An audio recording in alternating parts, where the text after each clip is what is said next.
Hello, everyone, and welcome back to the Big Picture. This is where fearless minds will prevail. I wanted to welcome everyone to a special show that we have this evening.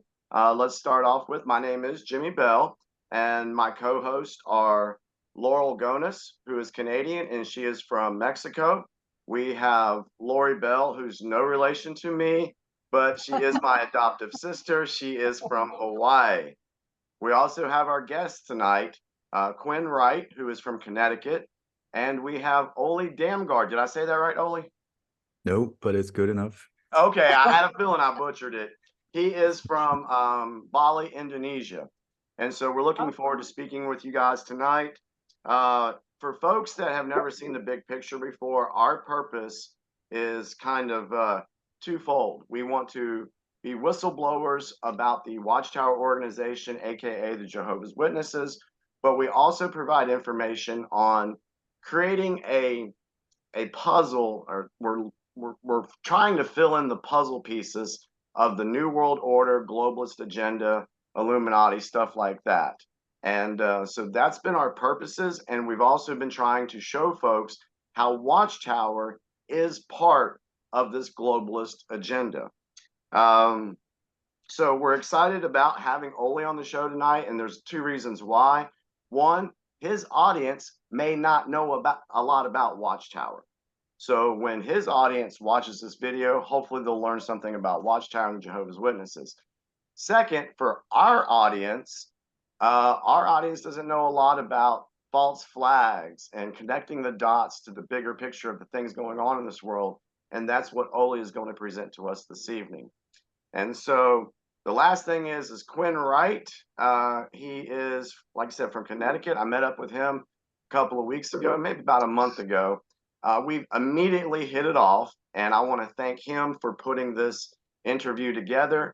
And because of that, Quinn, I want to do something real quick that you don't even know about yet.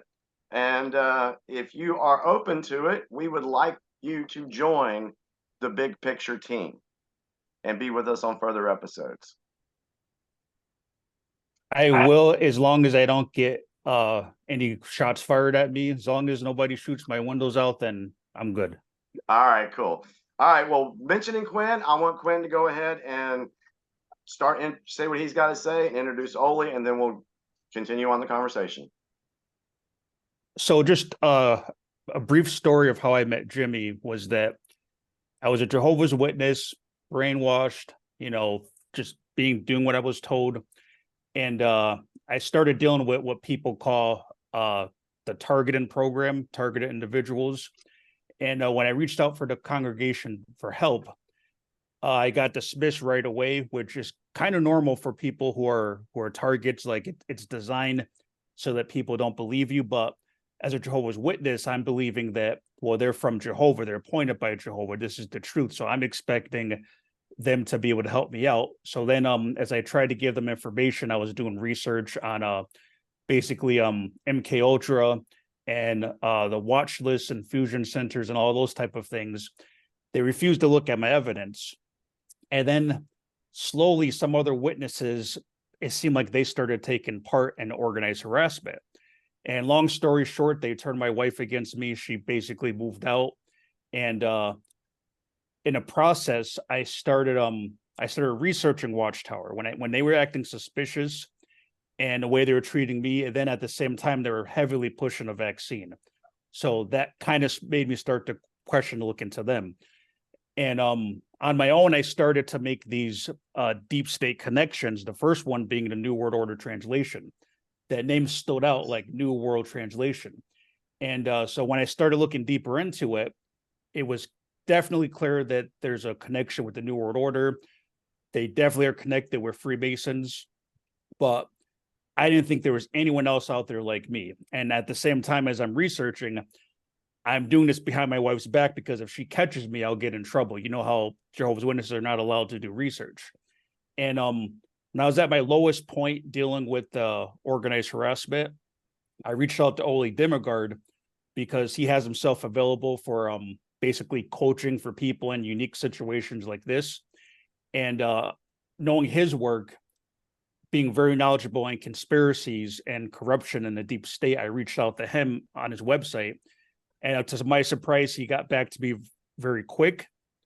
We connected right away. He understood everything I was saying. He was already familiar with the targeting program, but he wasn't really familiar about any JW deep state connection. So as I was learning this stuff for the first time, I started sharing what I was learning with him. And then he started looking into it. And there was a false flag in, what was it, Hamburg, Germany. And so me and Yoli talked about that when it happened, because that matched what he knows about false flags. Like, all the clues were there. So that would have to show that congregation, at least those elders, were somewhat involved in it. But long story short, Ole's been a big help to me. He's somebody who I look up to, who he's helped me in my darkest spot.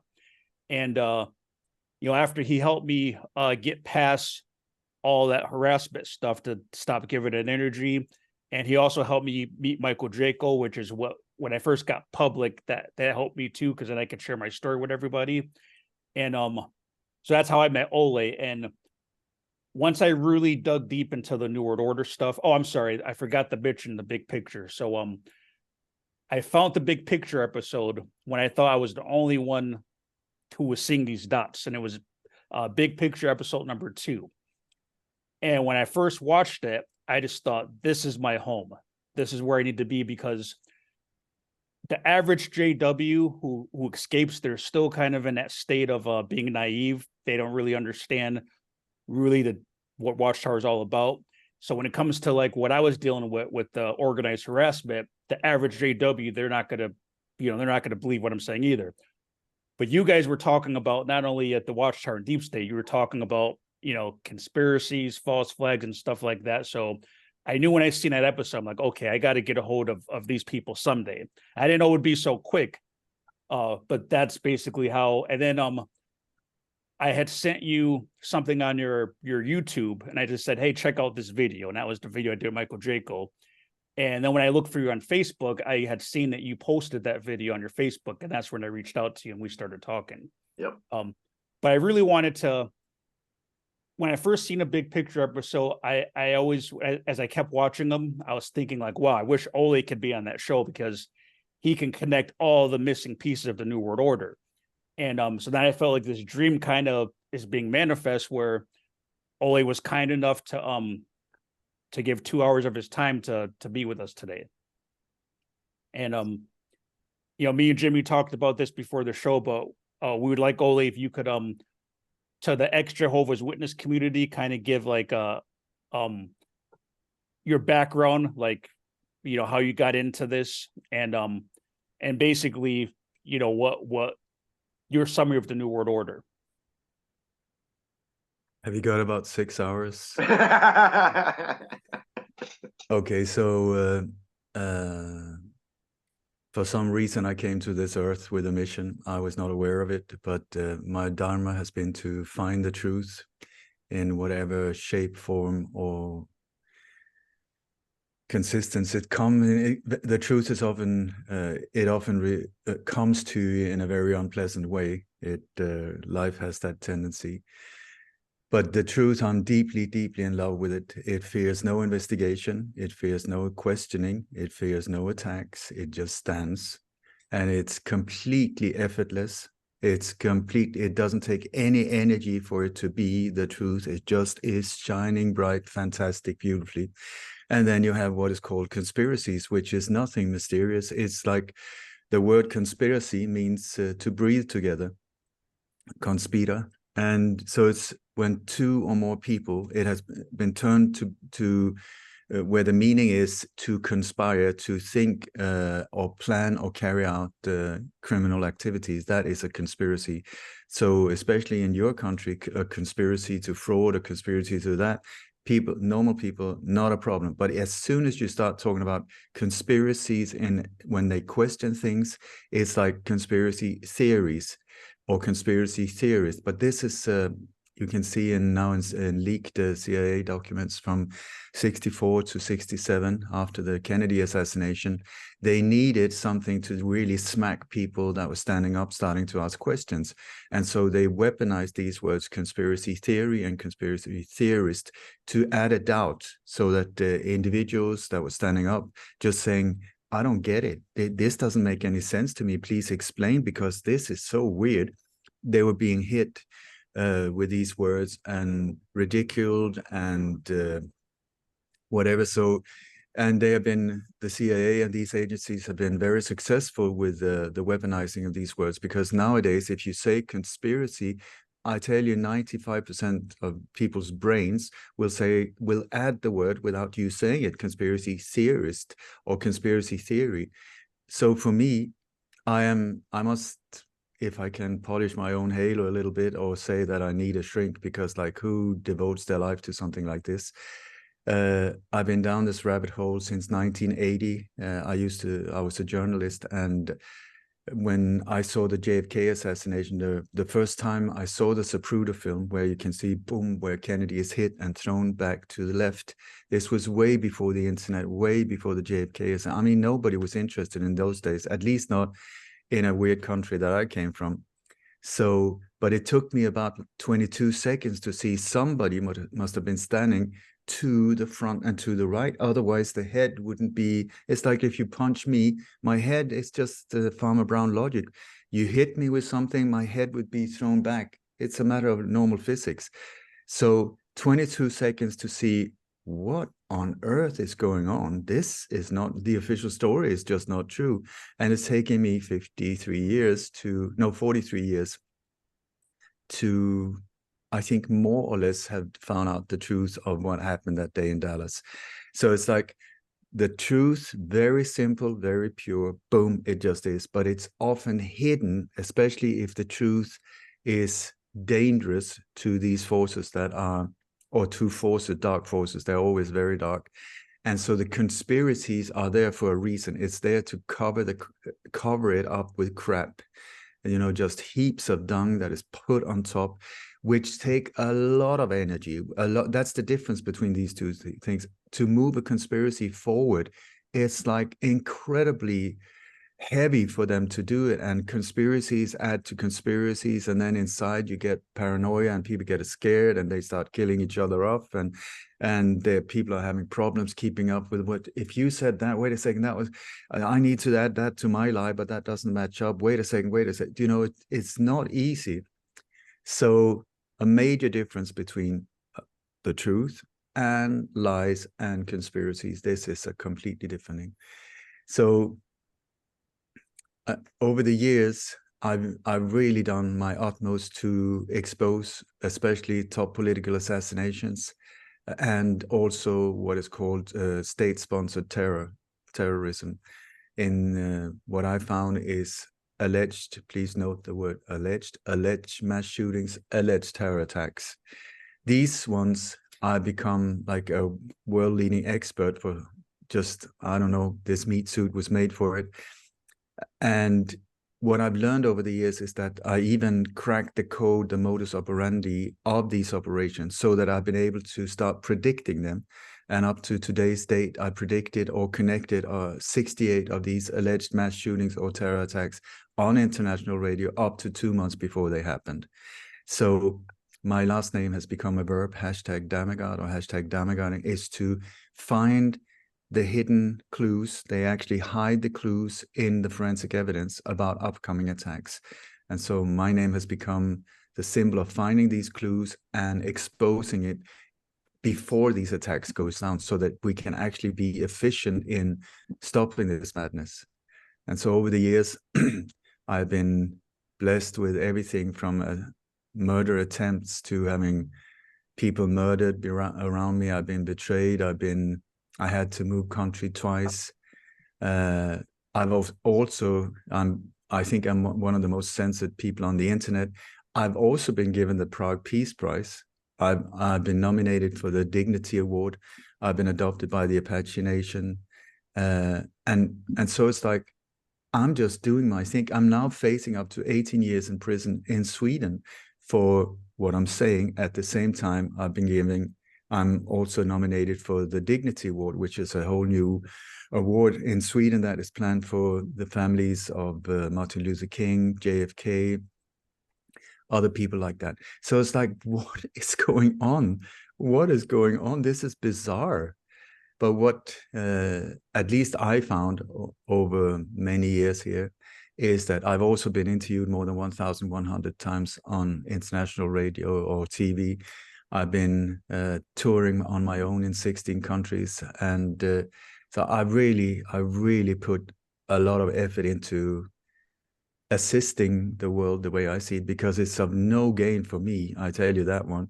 And so it's service of others, not for the self, at least the way I see it. So, and also I must say, it's not only me paying the price, it's my family as well, who's had to move several times, who, like, when I don't call home, it's not that they fear, oh, he had a flat tire. No, it's that I've been taken out. You know, it's a pressure to put on one's family. But yeah. So the new Could you world order. explain the problem reaction solution thing in a false For flag? sure, I think for sure. a lot of people are confused about those. I can completely understand that. It is confusing, and it's taken me many years to get the bigger picture. Segue. So I thought, to start with, I was looking at completely separate incidents, like the assassination of JFK, Robert Kennedy, Martin Luther King, Malcolm X. I had no idea that they were connected. It didn't even occur to me. But then over the years, I started more and more seeing the bigger picture, that something is going on here. And for many years, like all the way to the mid-90s, I was finding all of these things that felt like they were pointing upwards, like in a pyramid shape, or actually downwards in a pyramid shape, but I could not connect them. It just didn't make any sense, because I was down on a street level, and I came up to the level of intelligence agencies, the Bilderberg Group, the Council on Foreign Relations, these type. But there was like, how? And then I met a guy in 1996, this guy that I never heard of. His name was David Icke. It was David Icke, but nobody knew about him in those days. He was completely, and I was unknown, and I was only there because my friend who had invited him to Sweden felt awful, because she had invited him and rented this big place that took like 400 people, and there were like 12. And so she was like, oh my God, I need to fill some seats here. So she was calling everybody saying, just please, you don't have to be interested. Just come, fill a seat, make me feel less uncomfortable. So I went there, and oh my God, literally, did he blow the top lid of my head off, because within 3 hours, he just took the whole pyramid and put on top of it and connected these things. I mean, I knew a lot of things that he had no idea about, but he gave me this incredible gift of saying, there's a bigger picture. Do you know how this is actually connected, not down here, but up here, or actually the pyramid is, like I say, it's upside down. The power they worship is the one with the fork and the two horns, who's really enjoying hot climate. So it's like, for that, I'm extremely grateful. Since then, he took off into reptilian areas and stuff where I have no idea, true or not true, but that it was like an incredible. It's like his book, The Truth Shall Set You Free. I read like 3 pages per day. Then I had to sleep, and then I had 3 pages. I had to go sleep. Thank God I was unemployed at the time. 3 pages, overload, had to sleep. So I worked my way through it like that, because in those days, I had never heard of these things, never, nor did I know anyone who was aware of it. We're talking now in the early 90s, mid 90s, no one. So to answer your question, Quinn, is that what I was slowly understanding was that there seemed to be this global, what they call themselves, is an elite few, some ultra-rich families and people who, for many centuries, I think it's the ego personified. You know, it's like the Roman Empire. These type of powerhouses was coming from the same mentality where they were thinking, we're so much better than the rest of you. How can we control you? How can we turn you into slaves? How can we make you worship us as gods, kiss our feet, while we use you as absolute useless eaters, send you out to absolute meaningless wars, get yourself killed and molested, and I don't know what, in the name of us? How can you do that and make you see us as the solution to all of your problems, when it's actually us who's doing it? How do you do it? And that's where in the old Roman Empire, I think that a lot of the problems we're seeing today are based on very, very, very few tactics or psychological operations. Because how can you manipulate the mind of the masses, or in your case, the individuals in a club, an organization, a sect, a religion, a limited group of people? How can you do that? And so they came up with these few methods that I think are essentials to understand. And they're all based on fear, fear, fear, fear. And also, when it comes to JW, I mean, that's a cool way of saying it. You have to ask yourself, anyone who's in any kind of group where you're not allowed to ask questions, that's what I say. It's like, come on, if you are who you say you are, you should just welcome it and say, bring it on, fire away, not a problem. I can answer that. This is total transparency. Go for it. I have nothing to hide. That's not what we see very often. And many of these organizations start up really nice. They start up with a very clear, beautiful intention. Then once they start making a difference in the world, they get infiltrated and overtaken. So some of these methods are, I'm just going to go through a few of them, because I'm sure you will start seeing a pattern here that is, once you see it, you cannot unsee it. One is diversion. It's just like a magician. You know, just about when they're about to do something, boom, something goes up over to the left, an explosion. And so the people are like watching you, but suddenly, boom, oh, what is going on over there? Everybody looks to the left. That's when the real action happens. Diversion. Divide and conquer is another one, where I'm the problem, but I will tell you, no, it's your neighbor. You have to watch out because of him or her, the Muslims, the Hindu, the blue, the white, the black, the whatever. Or inside your own segregation, or whatever you want to call it. Like, I'm not the problem. The problem is actually you, but you should fear these. And then you keep telling both sides or all sides, the enemy is over there. Divide them and you conquer. That's an old Roman template, divide and conquer.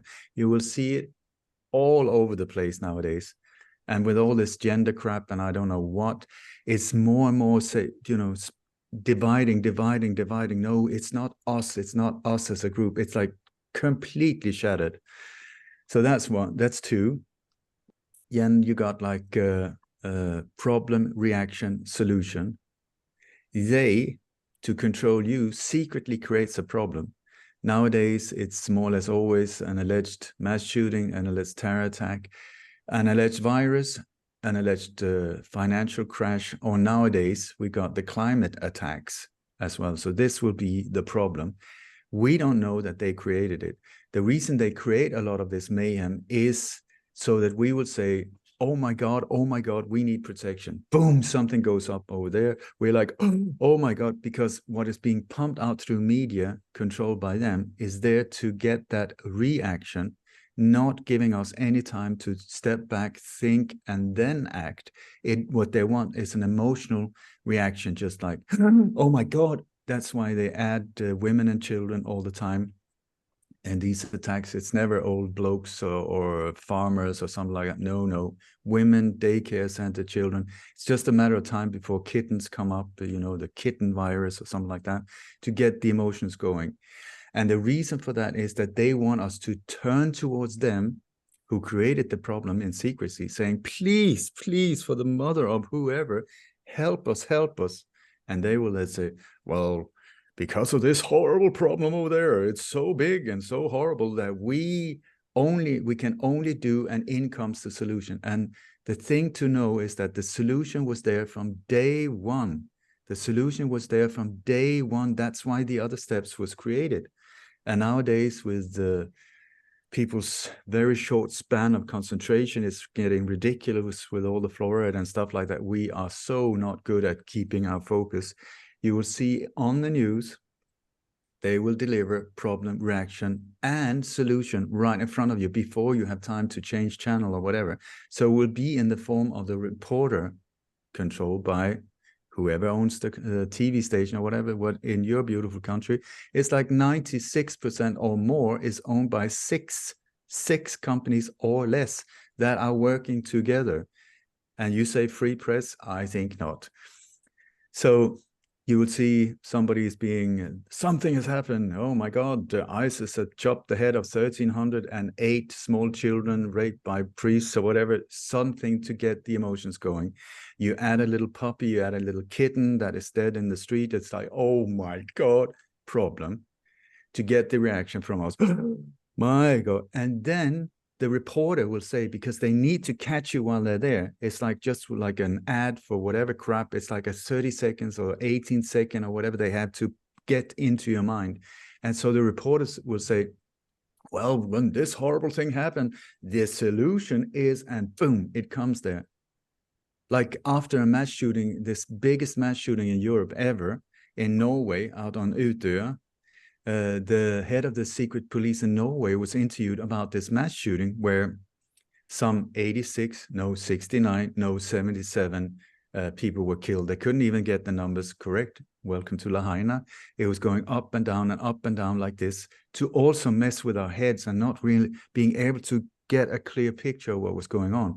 So this head of the secret police in Norway was interviewed about this horror. This was just like hours after this mass shooting, dead bodies everywhere, horror, horror, horror. And she said, well, that would have never happened had they been microchipped. What did she just say? What did she just say? So it's like they play the ball. They go emotional. Your mind goes like this, which is what all marketing agencies are very aware of. Get the emotions going. That's why when you got some really boring thing to sell, like a death, something, get a new coffin or a life insurance, whatever, they will get emotional. It will be like everything with a sunset and granddad is out with the grandchildren playing. And have you really thought about when you're going to die, you old bugger? You know, invest in a coffin now before it's too late. Don't put it on your grandchildren, you horrible person. Feel some guilt, and we'll add some fiddles and hear the solution for your problem. It's marketing, but here it's fear. They have it to build it up. So problem, reaction, solution, very important to see when something happens, be aware, watch out. What is the solution? What solution are they offering us? Who benefits from us believing? Is it even true? That's my constant question. When something happens, is it even true? That's why I normally try, when I was not in a faraway country in the middle of nowhere, depending on where you are, but like when I was in Europe, I tried always to go on location as soon as something happened. I went on a one-man band on location. Shit scary, I tell you that, because these operations do not want to be exposed. But I wanted to find out what is true. If what we're being told, if that is true, we're being given the solution here, which is every single time bomb the shit out of some innocent country somewhere because of Muslim terrorists. Is that true? Then, okay, maybe that will justify these actions that we are backing with NATO and all of these things. Yes, sir, no, sir, bomb it. Or what, did anything else go down? And I've been involved in hundreds and hundreds of cases. I should be the world's best expert on Muslim terrorists. I know nothing about them. I have been trying to find them for years. I don't know them. I find empty graves. I find phantom identities that are being pointed out as the bad boys, but the real ones are, we're back into the New World Order that are using organizations like NATO, like the United Nations, their creations, like the World Health Organization, their creation, like the US Army, military, and Gladio, that is a big one. NATO's Ghost Army, Gladio, they are the ones carrying out these operations, if you ask me. So instead of finding the official story, I'm not there to prove a point. I'm there to try and find out what happened, what went down here, because the repercussions are serious in the world where we're being told and then what actually happened. So I think let's just make sure that the problem is what we're being told, so that the solution is the correct one. Because if they tell you the enemy is over there, well, maybe the solution is here. But if actually the problem is here, then that solution is not right at all. Then the solution should be here, not there or there or there or there, here. So what I've been tracking down is the problem, the enemy from within. That's the one I keep finding, the enemy from within. So false flag operations, sorry, I'm taking some time to answer your question, Quinn, but these are not so easy concepts, so I just need to break them down. A false flag has nothing to do with did people die for real or did they not? That is not the case. A false flag is a psychological operation. It's them messing with your mind, where it's from the old days when we had these great empires, the Great British Empire and the Holland, Spain, Portugal, these naval nations that was just roaming around the world. Rape, invasion, rape, plunder, destruction. That was the name of the game. Whatever island, like the Hawaiian Islands, just fuck them over. Sorry for my language, but that is a very mild way of expressing what they actually did. It was absolute massacres. It was absolute betrayal. Look at what happened with Maui. I mean, oof, bad, and bad karma as well. They just took whatever they wanted and got away with it. But then there was a point where I think that they were starting to have the bad rap was too big for them. So they started having problems with trading agreements and stuff like that. So somebody, I'm not sure who, came up with the idea of, why don't we just turn it around? Sort of like, just like in a, like a playground when one child smacks the face of someone else and then the parent comes, they say, well, he did it. It was him. So I just defended myself. Exactly that. So what they came up with was the idea of putting a false flag on one of their other ships, and then they let their own ship with a false flag attack them. And then they would say, oh my God, we're under attack. We're under attack. We need to defend ourselves. And that would then justify invasion, rape, plunder, destruction, whatever.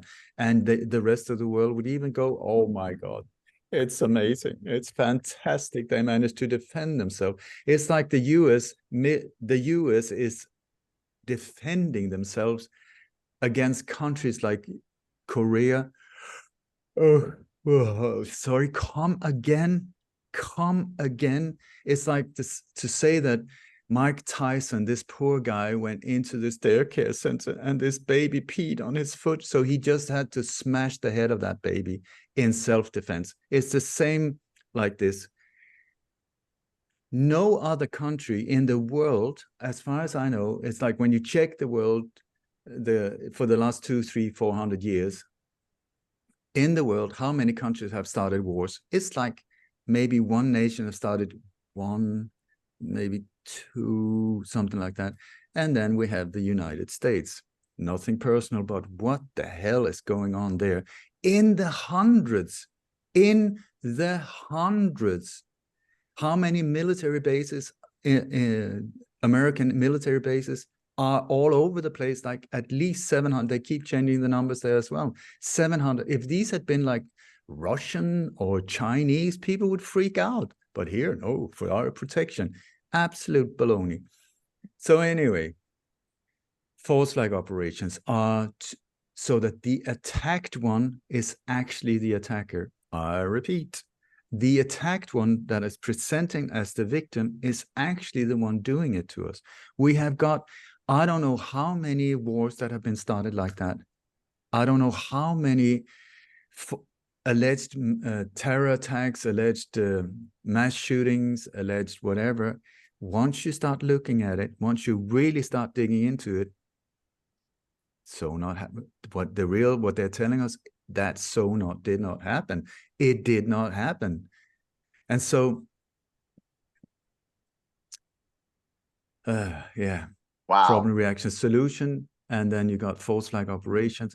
And so when things like this happens in Maui or whatever it happens, the way I come in, without bragging, many people consider me #1 in the world when it comes to this whole thing.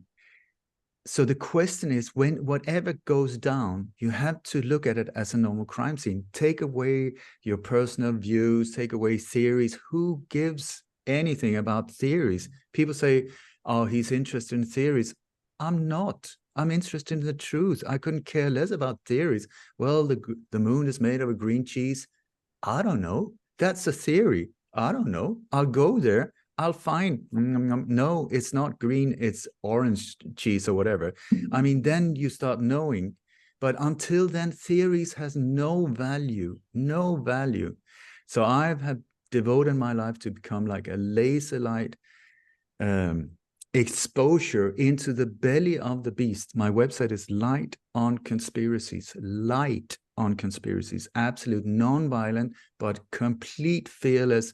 I take no bullshit exposure of the darkness into the belly of the beast, wherever it will take me.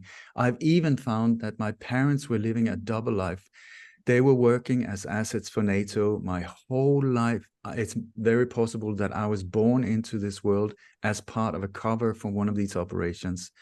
Very painful to find out.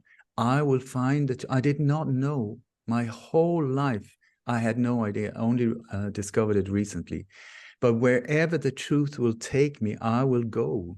I will go, even though it's I mean, it's not putting myself in a very good light. People say, oh, his parents were part of Gladio. I was the one that exposed it. I was the one who doing.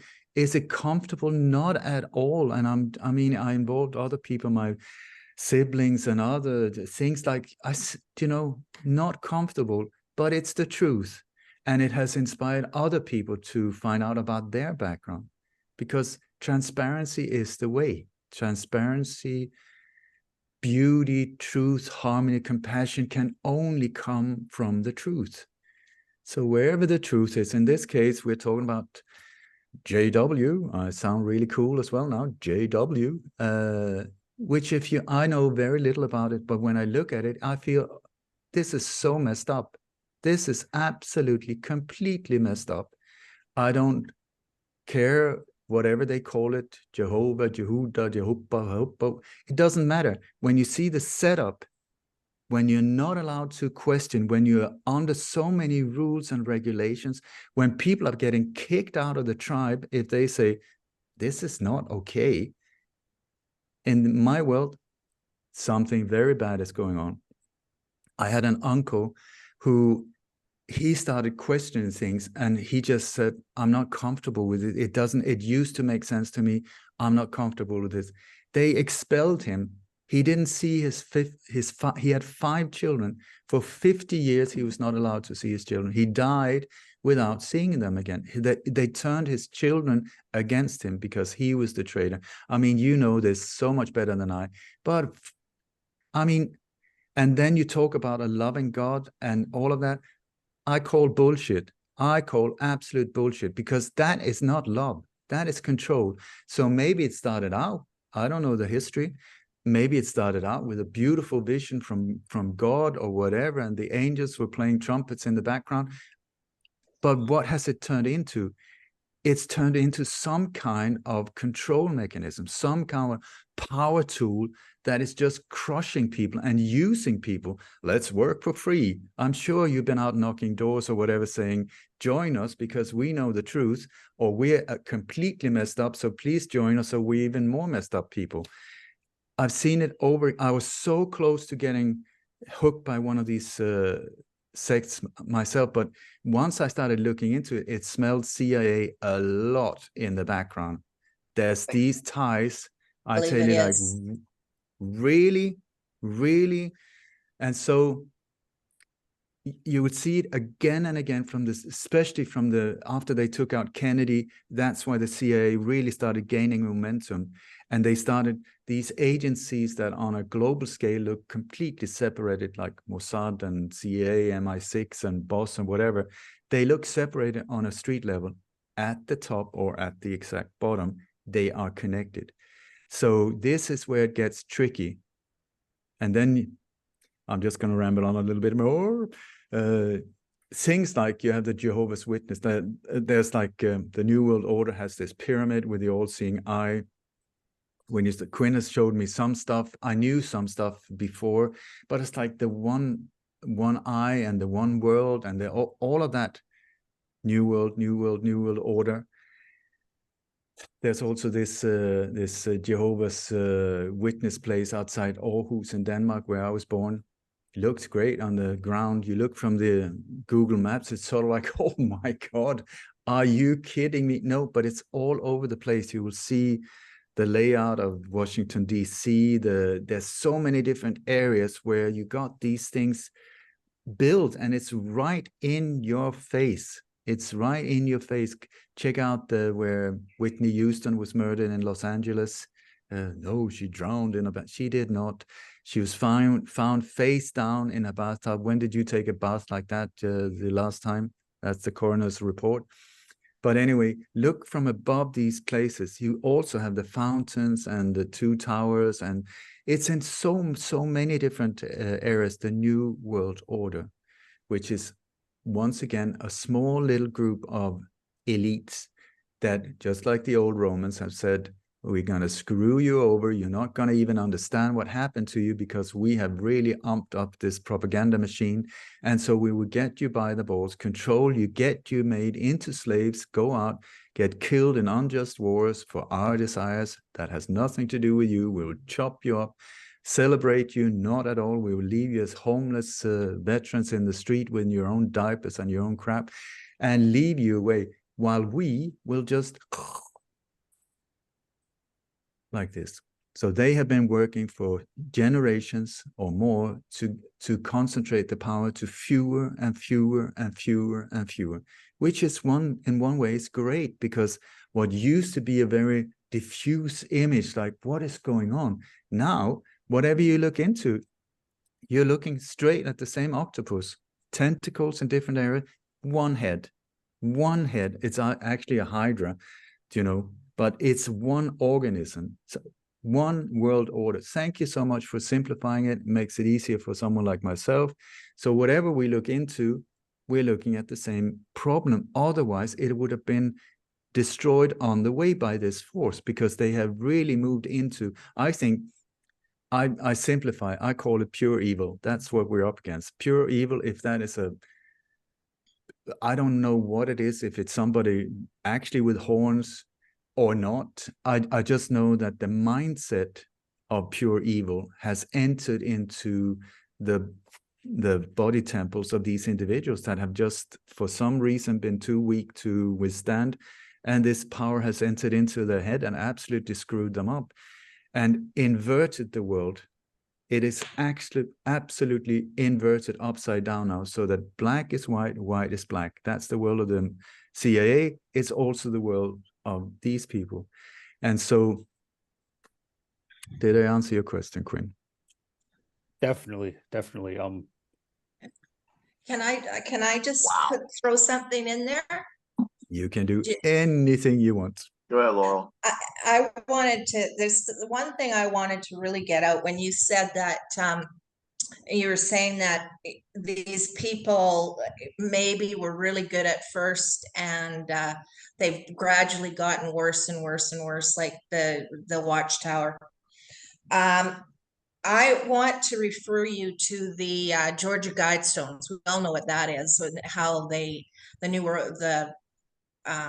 New World Order or Deep State, whatever you want to call them, Illuminati, how the very first thing on that was that we'll keep the population at 500 million people. Okay, so I've got this from, it's called The Finished Mystery. And it was written by C.T. Russell, who was a Freemason, who started Jehovah's Witnesses.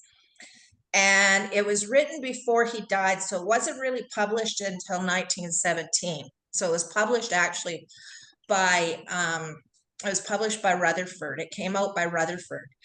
But there's just a bunch of things that were in this book, The Finished Mystery. It had the sun discs on it. It had everything to do with Freemasonry. But listen to this.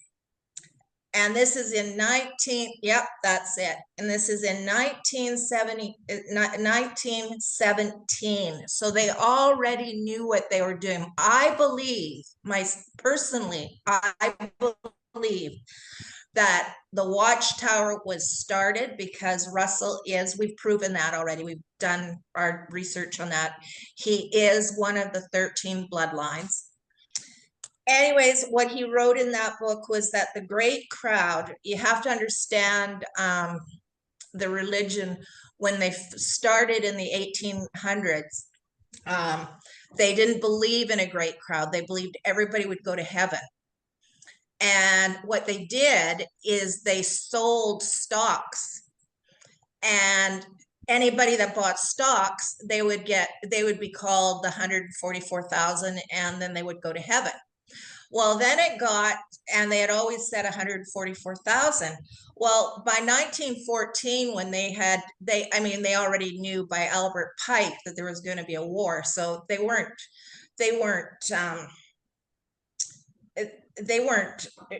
following anything of their own doing. They were following Albert Pike, who was a Freemason and who had foretold the 3 wars.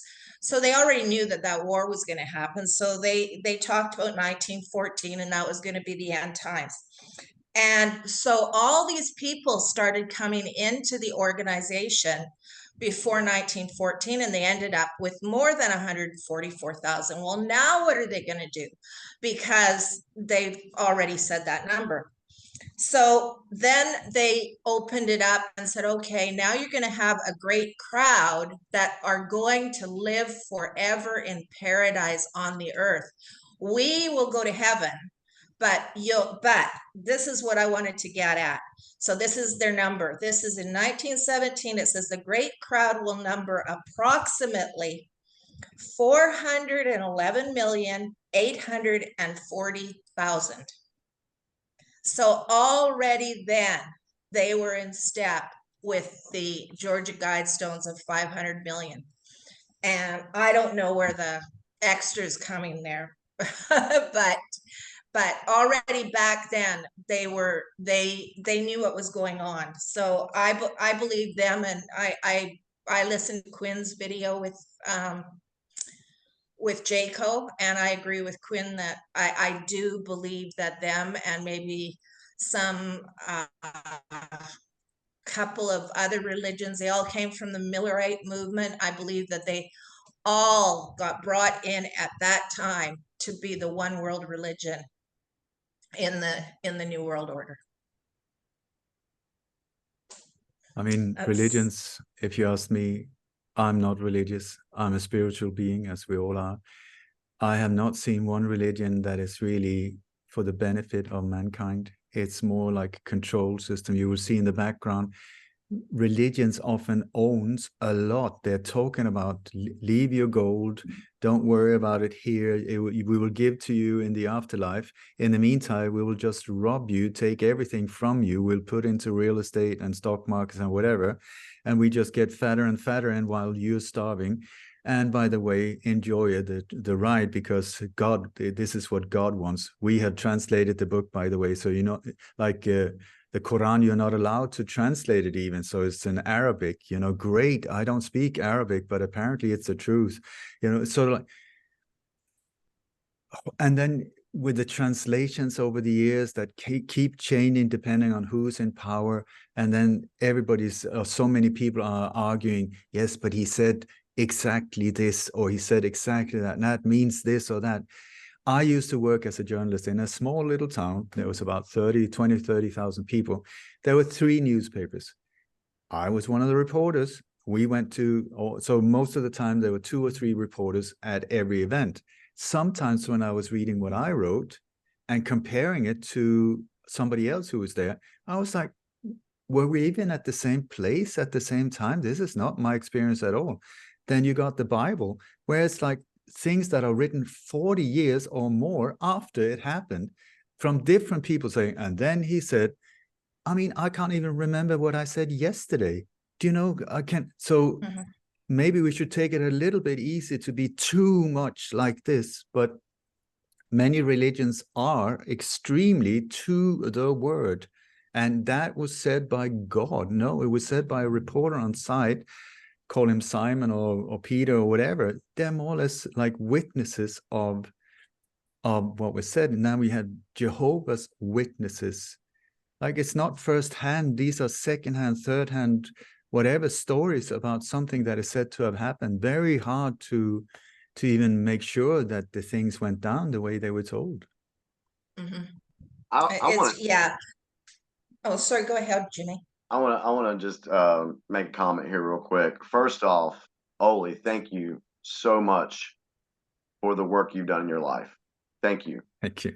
You have Thank you. no clue how many people you've helped out. Maybe you have an idea, but you're helping a lot of people, and I can say that because literally everything that you've said so far tonight, I've talked about. I believe I'm right there with you, and I've been trying to put this information out.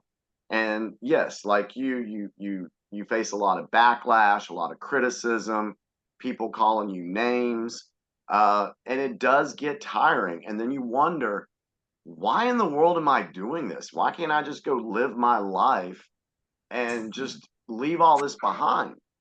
But like you said, there's something inside of you, inside of me, inside of all of us that's pushing us to get this information out to the people and try to help them understand that, yes, we are fighting evil. And yes, there is a big picture, and people need to open their minds so that they can be able to see that. But they got to work through all the brainwashing, all the propaganda, all the fear.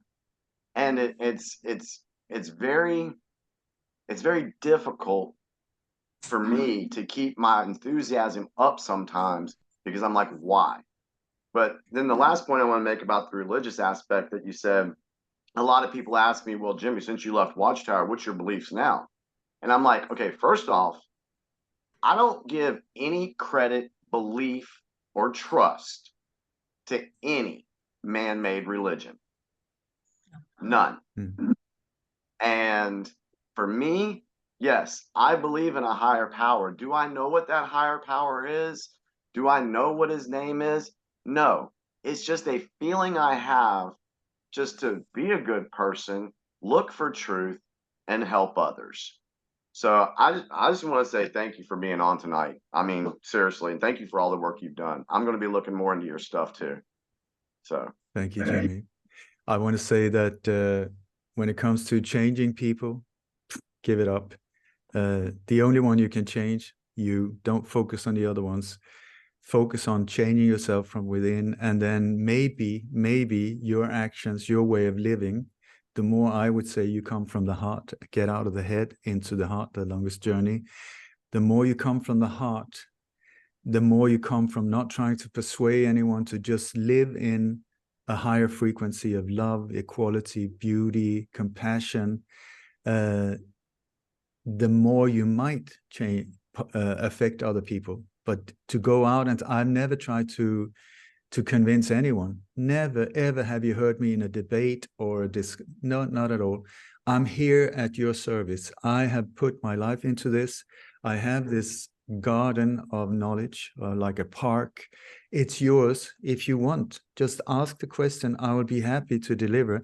I'm not here to push anything down your throat. I don't, when the day is right, I might be of help for you. If not, it's like, if you try to push it, especially, I mean, if you're a Mormon, or I don't know about Jehovah's Witness, I'm pretty sure you knock on the door, or people knock on the door, you open, there are 3 Mormons, or no, not Mormons, Jehovah's Witnesses, whoever it is, like standing in nice suits outside with a book in their hand. What is the reaction? The reaction is, oh God, please go away.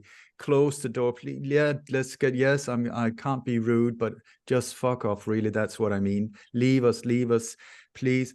That's the same with us when we come from this point of view. Suddenly people become awake and they say, well, now I'm awake. I understand it all. I'm going to go out and I'm going to tell the world the truth because the world needs to hear the truth.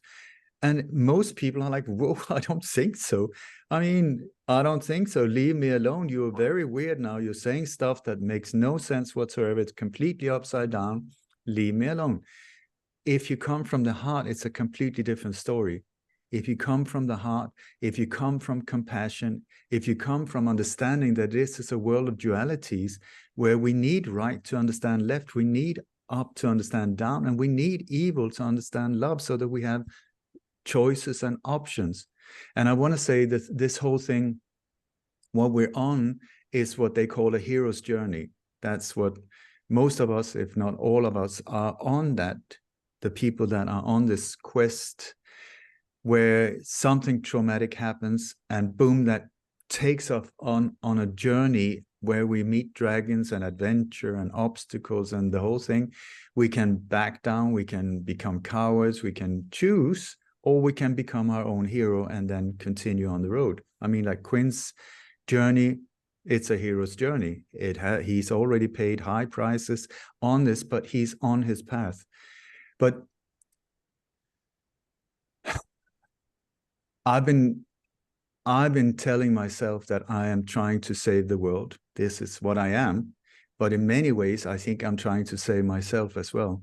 So don't focus on change out there. Don't wait for the millions to, well, when the millions know, they will do.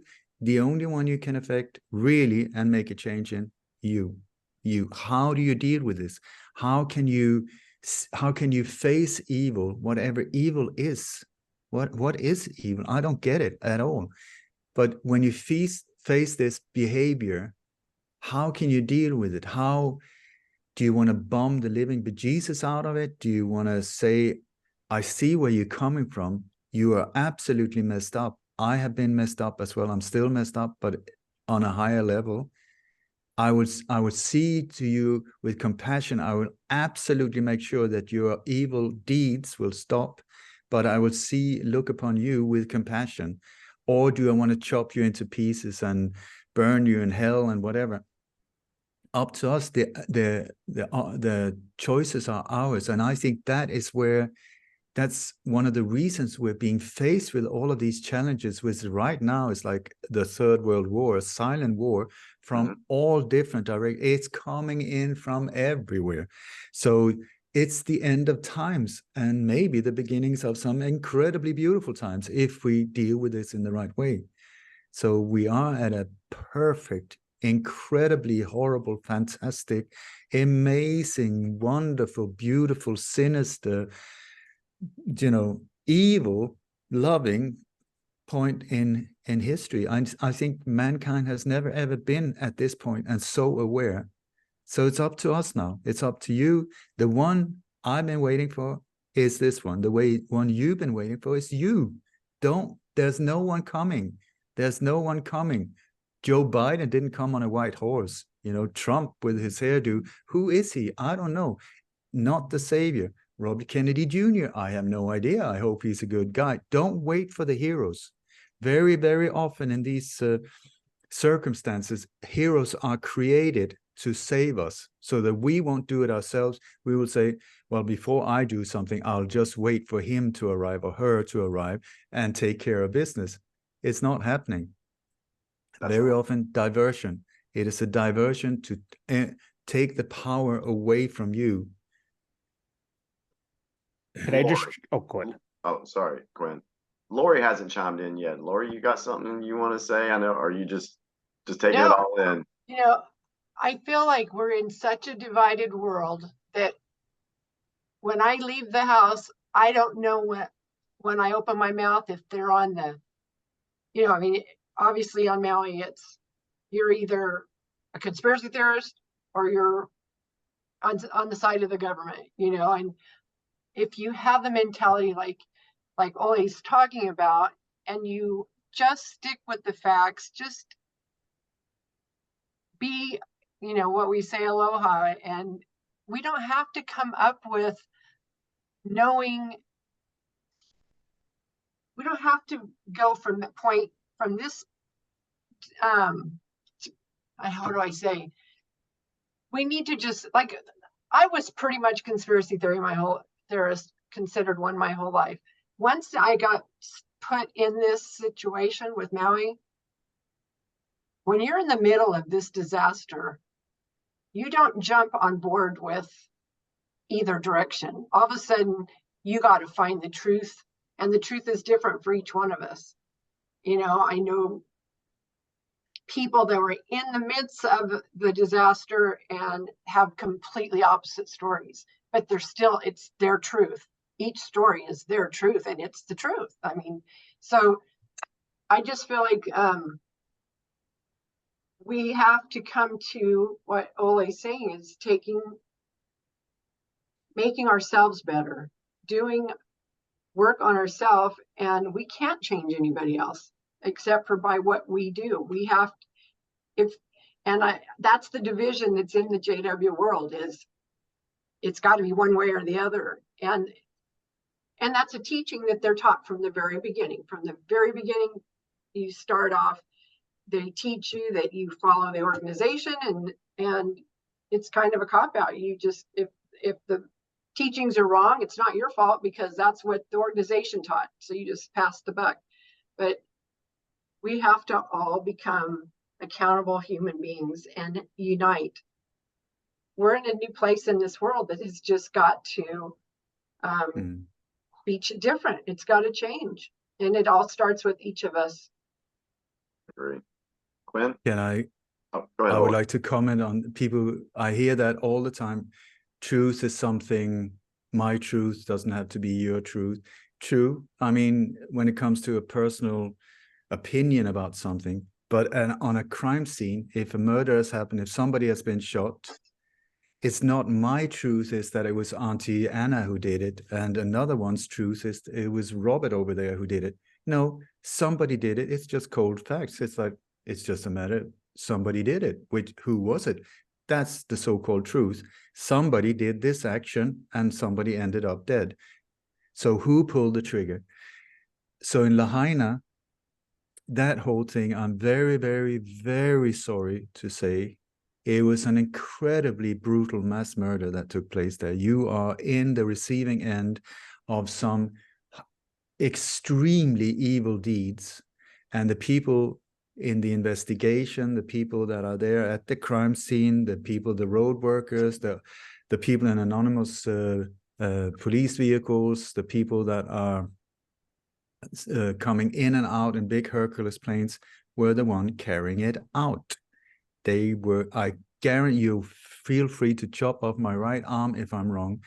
The ones that carried out the operation was the US Space Force that was there as part of Agenda 21, creating Maui into a smart city. It's part of a much, much bigger plan.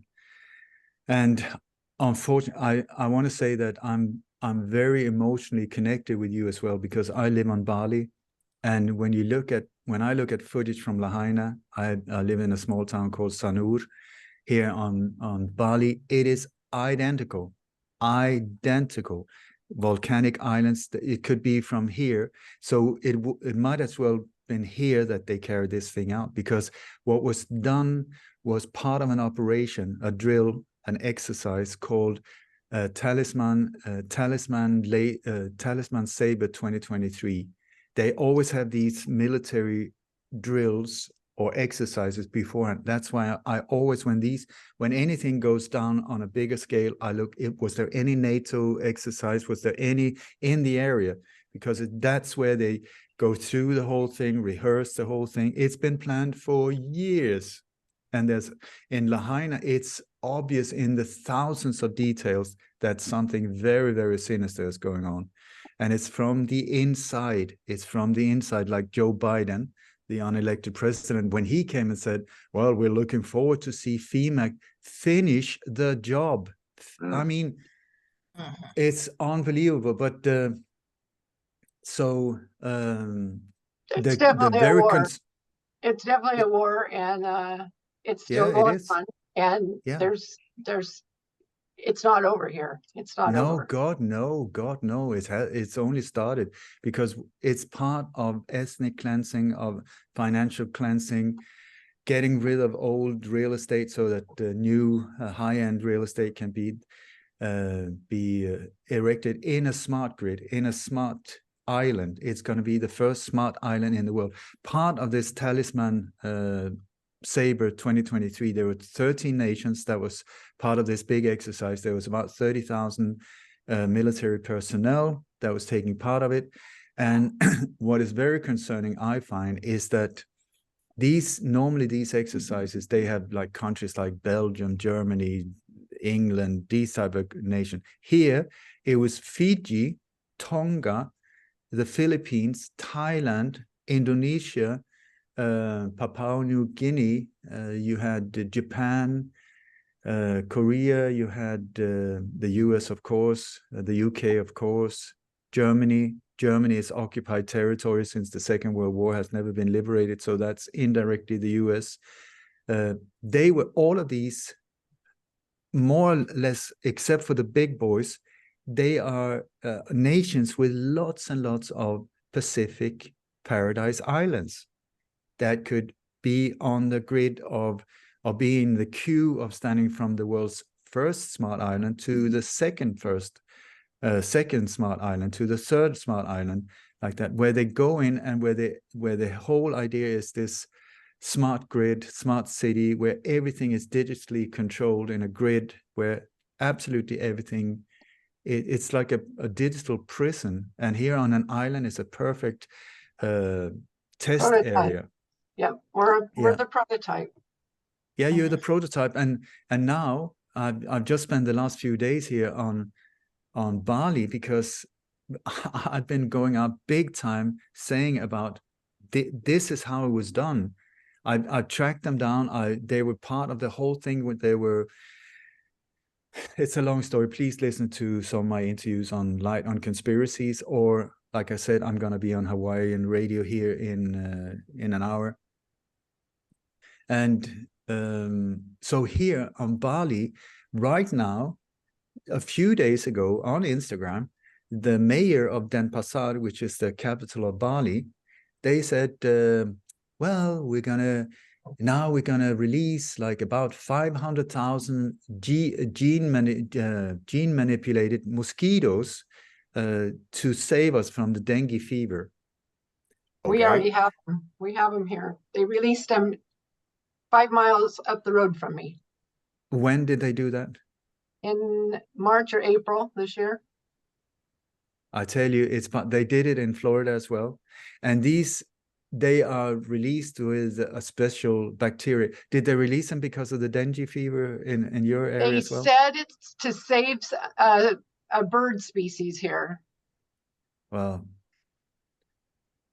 excuse my French, fuck them, bless them. That's what I say. That it's part of this agenda. Big bite.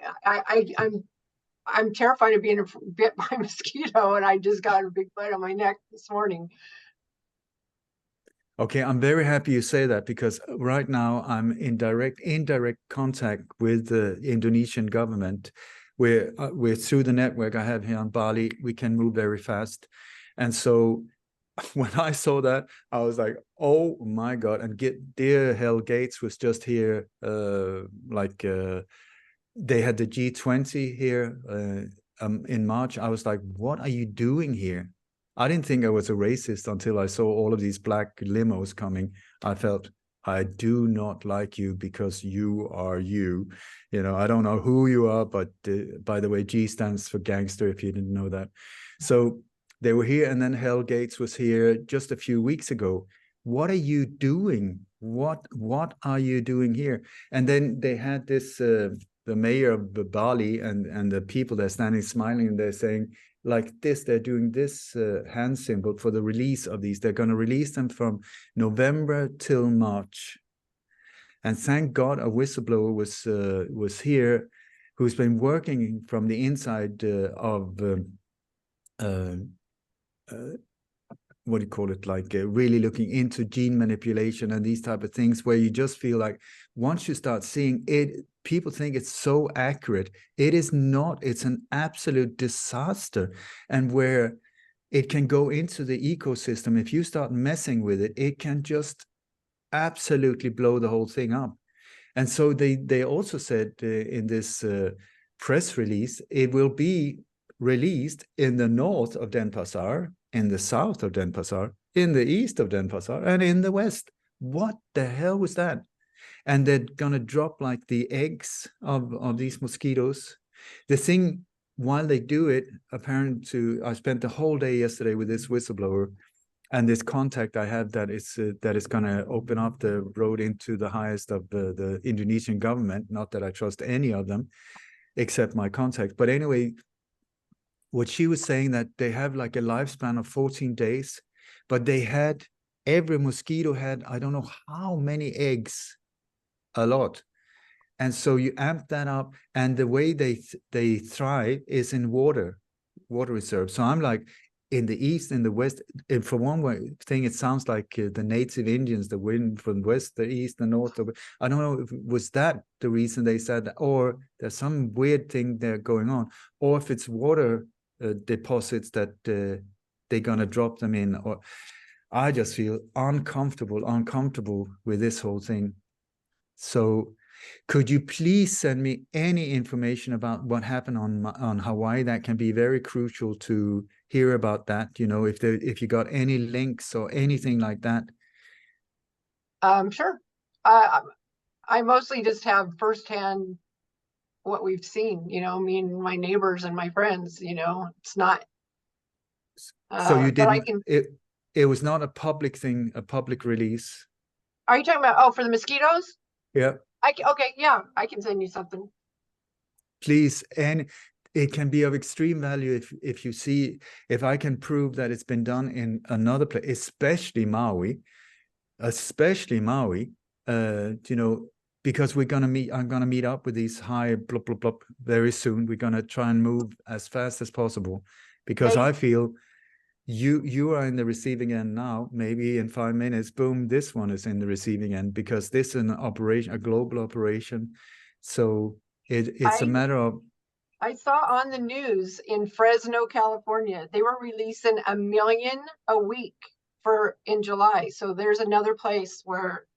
Can you please send me links to that? Yes, okay. it's both Florida and in Florida, California, and Hawaii. Northern California, where the fires have also been, and hurricanes.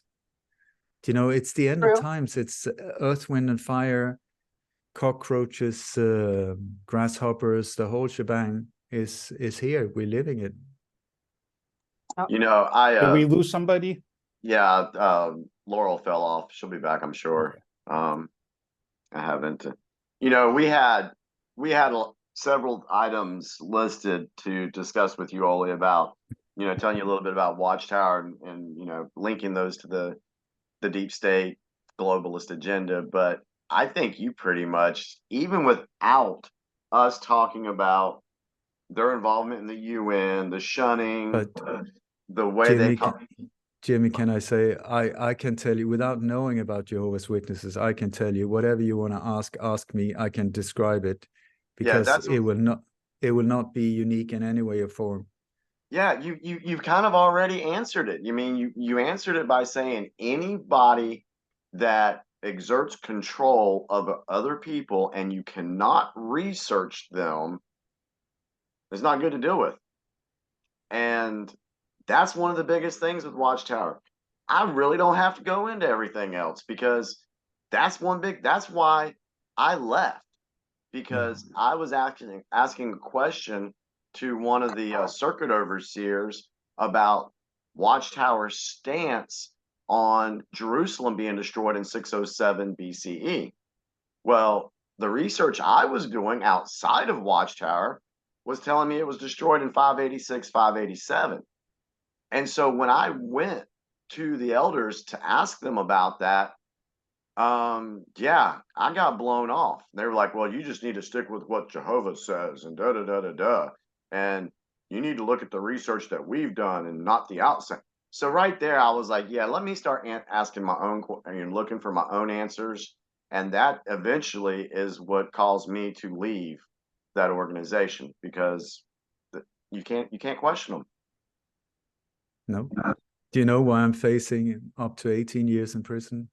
And Why? if I return to Sweden, just What's for that? asking questions, I've done nothing. Doesn't It's just surprise that me. to criticize NATO or to go out publicly and talk against them, I'm just saying what I'm finding. I'm just saying, this is what I found. This is what I'm, when you said about being called names or criticized, I don't get called names at all. Very, very few, if any, dare to challenge me, because the way I present it is just a boom, boom. You look for yourself there. Look, look, look, look, look. And so it's not up for debate. I'm just saying, you see for yourself. See for yourself. It's right in our face. So I don't face that. What I do face is like they try to pop me off, or death threats, or they kill people around me. So it's like a brutal, brutal game, or brutal. I don't even want to call it a game. A brutal. It's horrible. So, but it's like my path. I'm not complaining. I'm even made T-shirts saying "Stop whining, start shining." And because this is the thing, this is when you see these things, and I think why we're being put through it, why humanity is being put through it, one of them is to develop humanity. We're being put in a place where the house is on fire, our butts are on fire. It's like, who am I in a situation like that?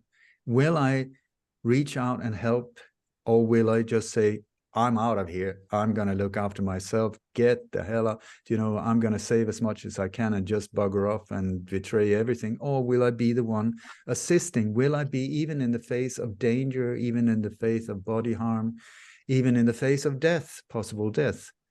It's up. We are in that situation. We can't avoid it anymore. It's in your face. So Yeah. The way I see it, I've been told that there's an expiry date on this meat suit one day. I don't know what that date is. It could be like in 1 minute. It could be in like 58 years. I don't know. So why not do the best of it all and really get the flag up there and live your life full on in truth, not violence, but in truth. And so that once this ticker says stop, game over, at least I know that I really did my best. I'm proud of myself. I feel good about myself. Did I succeed? I completely failed there. I betrayed some people. I'm very sorry about that. But on the whole, I really, really, really did my utmost. And my intention was to save the world. It's quite a big task. Did I succeed, or will I succeed? I don't know. But at least I tried. I can tell you that. And if I succeed, hallelujah. I mean, fantastic for Can you all hear of us. me? I'm having, Yeah, I don't Laura. know can who's anybody hear talking. me? We Yes, Laura. can. Yeah. Yeah. You're not alone. You're We can frozen hear though. you. You're frozen up right now. Wait. Wave your hand. Okay, you're Okay. good. Okay. Okay. Okay. Yeah, it's freezing like crazy. I was almost going to try on my other thing. I was just going to say that going back, I think I'm the only one here that I'm third gen. Lost you. Generation Jehovah's Witnesses, she was going to say. My kids are fourth generation and large family. And when I walked away, I lost absolutely everything. Like I didn't have, because it's a generational thing. That's what people don't understand with Jehovah's Witnesses. The longer you're in, the more people you have to lose, because the longer, like for instance, my husband didn't become into Watchtower until he was 14. So he he didn't grow up seeing the pictures that I saw. He didn't grow up with, and being newborn and having it shoved in my face when I was 5 years old. So, I mean, from one side of my family, I have 8, the other 7 aunts and uncles, every single one of them witnesses, all my cousins. I quit, and not one of, I lost them all. So what I did for 10 years, and it's horrible and I'm not proud of it. For 10 years, I went to work, came home, took sleeping pills and drank because I was so depressed. I lost everything until all.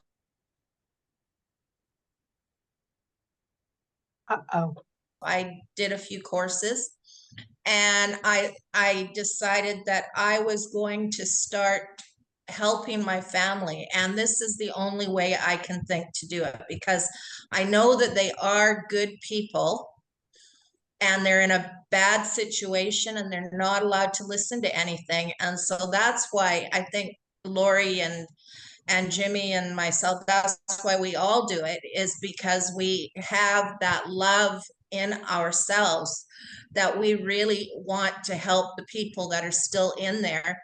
And even if just one thing we say resonates with them, maybe they'll do a little bit of research, maybe they'll look into it themselves. Yeah, there's just one thing I wanted to show with the United Nations, because a lot of people, especially other witnesses, they're told that everything is an apostate lie, that it's all lies. And I just want to show, specifically, I want to walk anyone watching this through to show that they are connected with the United Nations. So I just want to show online exactly what you can find. And I think this is a good too, Oli, for your audience, that anyone watching it on your website, they can see that there is a connection with the United Nations. Like, this is just the actual facts on the matter.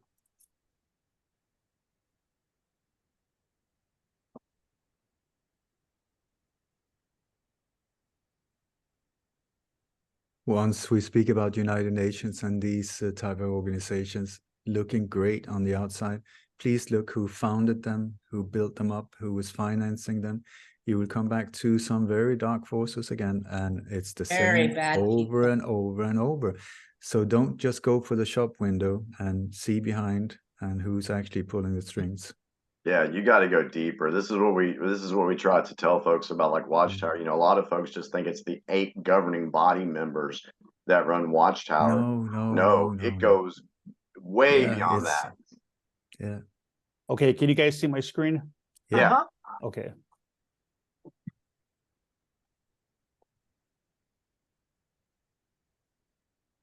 Okay, so anyone who wants to verify that they were connected to the United Nations, this is the web address. I put it on Michael Jaco's channel, but I guess it was unclear. Some people commented that they couldn't read it.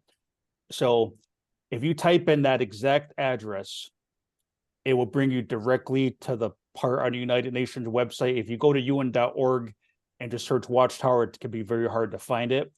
But if you type in that exact address on the UN website, it will bring you directly there. Yeah. And I think I got it printed out. so this is what the page looks like. And if you see right here, you can download the PDF. I would recommend download it, because you never know, at one point it could be gone. But you can download this letter where United Nations address everybody's concern with why the Watchtower was connected with them. And there's just a couple of things about this letter that I want to show, that I just want to make it a point.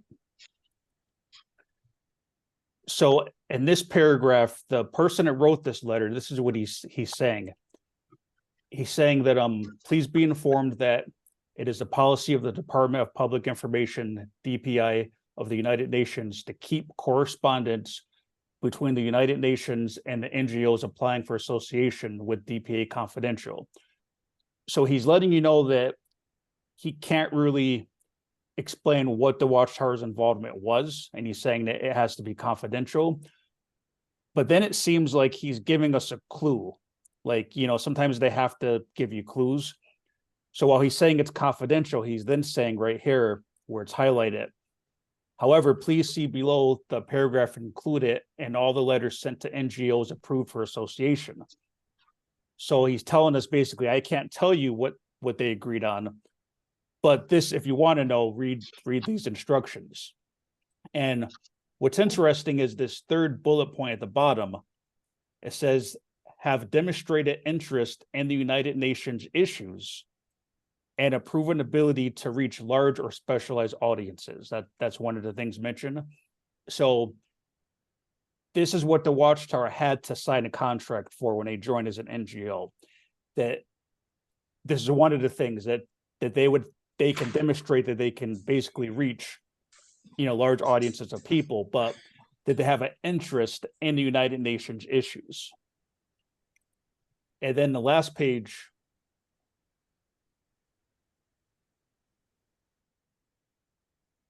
so this last bullet point, it mentions some of the things, have the commitment and means to conduct effective information programs about UN activities by publishing newsletters, bulletins, and pamphlets.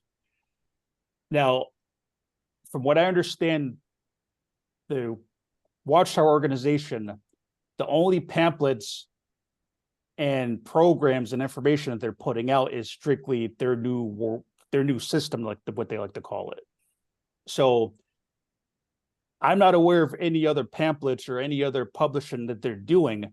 So according to this, that they've agreed to push the UN's agenda through audiences, programs, and bulletins and pamphlets, what Jehovah's Witnesses call tracts. So it seems like unless the Jehovah's Witnesses are preaching another message, they've agreed to push UN propaganda through audiences and pamphlets. So unless there's some other tracks they're using, to me, that kind of shows that they are preaching, they are part of that New World Order. That's what they agreed to promote that message. And just a couple other things I want to show. I showed this on the Michael Jekyll show. So this is that New World Order picture from Denver Airport. And, you see like the lions or leopards in the middle. And I also noticed on a side over here on the left side, you have wolves. The Bible talks about the wolf and the lamb or something like that. So it's showing all the different races and everything.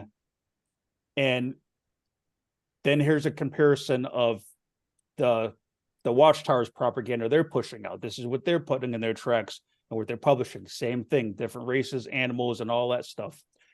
So anyone if Jehovah's Witnesses come to your door, that you can show them the website, you can show them on their phone and say, hey, type in this address and explain, like, why are you guys part of the United Nations? And they can't say it's an apostate lie. Like, you could even just send them the link and then have them click on it and then ask them about it, but they can't say it's a lie.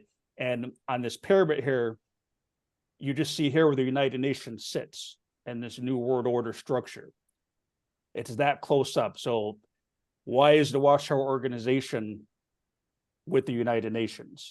But I just wanted to show for anybody who sees this, especially for Ole's audience that's not familiar with Jehovah's Witnesses, you can go to the UN website and show They don't have a clue. door. Yeah.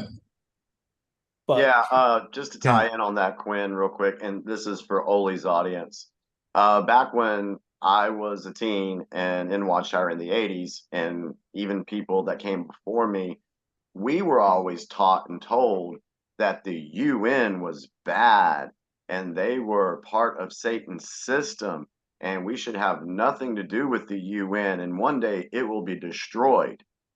And then all of a sudden in 1992, they decided to join the UN as an NGO. And a lot of us didn't know that at the time, especially when I woke up from Watchtower and woke up from the indoctrination. I'm like, wait a second. They applied to be an NGO and got found out in 2001. And then they said they quit being an NGO.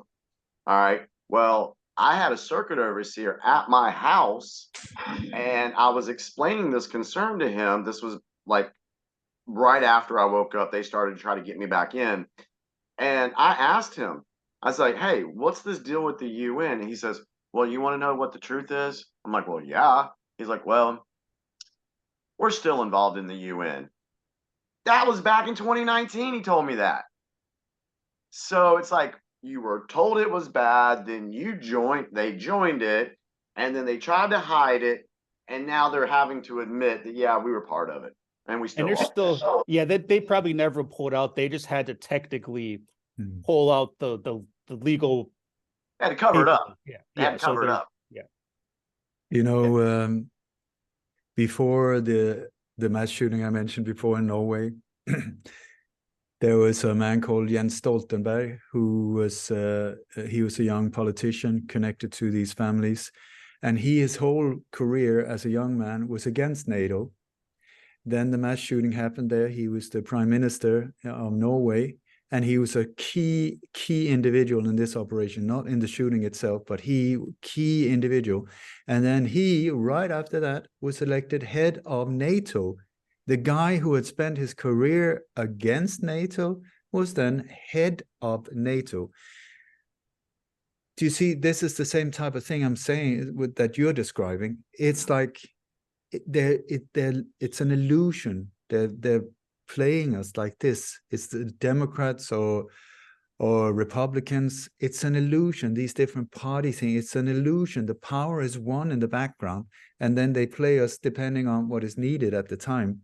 So that's what I'm saying. Pull the curtain, see through these things, like Quinn has also done with JW here with I think on the stock market. Where's the money coming from? Where's it going? Where's like, and you start seeing, are you kidding me?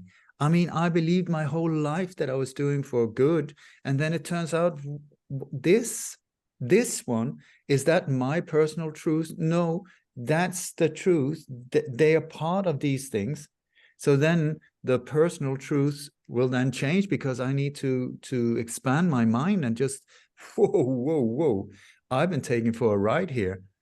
And that's a painful experience. And I'm on a process of daily unlearning from what I thought I knew in this world. I thought I was good at history. I was very interested in history.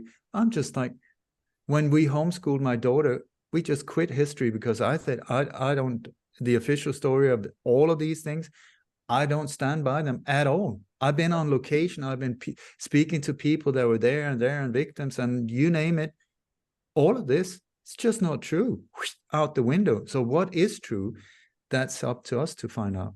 Yeah, Ole, it's kind of, I like when you said that you like to go on location or be there at the event.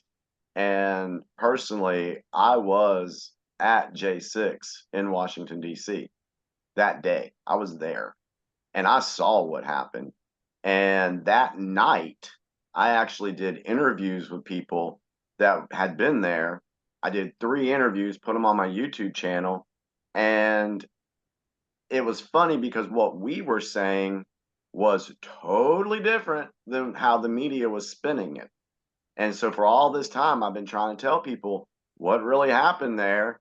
And now things are just slowly starting to come out that what we were saying that night was true. I mean, we called the story back then, but of course.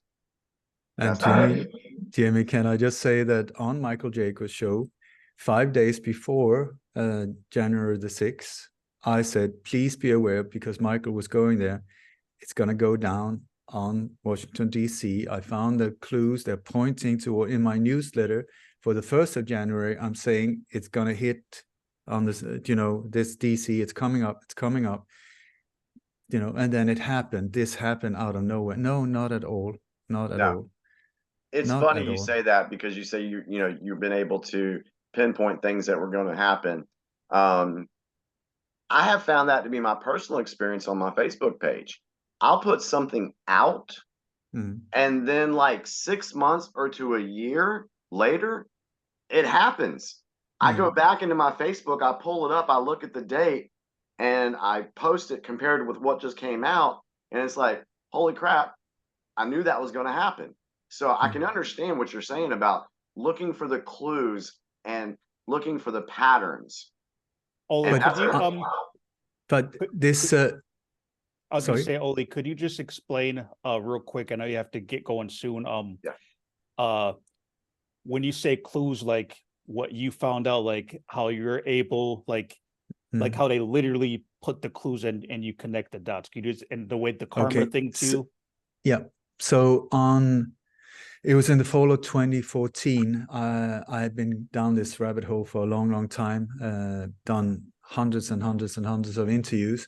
And I was contacted by an insider. At this point, I have a network of former CA and whistleblowers and you name it, former assassins and firefighters and all over the world. Incredible network. So it's not just me doing it. I'm sort of just like a hub in the middle trying to get it out in time. So anyway, so this, whoever it was, contacted me anonymously saying, you're doing great. I've been following you for a while. You're doing great, but you're missing out on the hidden clues. I was like, what do you mean hidden clues? And he said, they put hidden clues about upcoming attacks in the forensic evidence. And I was like, why on earth would anyone do such a stupid thing? He said, it's because of the law of karma. These bad boys are doing so much evil in the world, and they're very aware of the law of karma. Apparently, according to them, this is a very real thing. So the way they see it, according to him, was that if they show us, even in subtle ways, what they're up to, and we don't react, then the bad karma's on our shoulder. We should have done something. We should have reacted. Instead, we didn't, and boom, the bad karma's on our. So it's in their selfish interest to show the next upcoming one. So I didn't really take it any seriously there. But then I started seeing that, whoa. First, there was an alleged attack in Dublin that failed. Then Charlie Hebdo happened in January 2015. And that was the first I had found sort of clues that were pointing to 4 targets. One was Dublin, one was Paris. The next one was Copenhagen, and the next one was Florence, Italy. And so that was the first time where I thought, whoa, 2 out of 3. So I went out and made a public warning about Copenhagen. I have no idea. I went out on 2 major shows in the US. I have no idea, but this is what I've been informed about. These are the clues I'm finding. By any chance, anyone on location in Copenhagen, is there a drill? Is there an upcoming drill? Because the drills are always there as rehearsal, as preparation.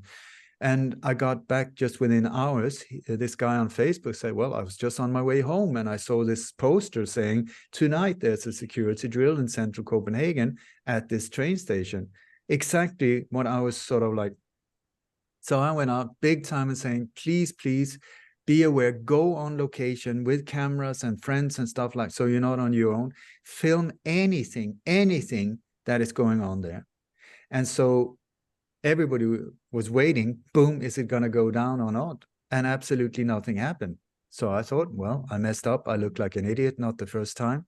But I did my best. Then exactly 1 month later, on the day, on the time, on the location, everything, boom, an alleged mass shooting went down in central Copenhagen. And that was the first time where I felt, wow, that's 3 out of 4. I might be onto something thanks to this insider that I had no idea about. And then I went out big time on international radio, warned about Florence. And then the day after, they came out, failed attack in Florence, failed ISIS attack in Florence. ISIS is their bad boy, their creation. So that's 4 out of 4. And that was when I got on the track of, oh my God, if it's them who carried this thing out, there might or there will be hidden clues in the forensic evidence. So when something goes down, I am like only looking for the clue. Where's the clue? Where's the clue? Because that is the one that gives us an upper hand. Because if we can find out what they're up to, then.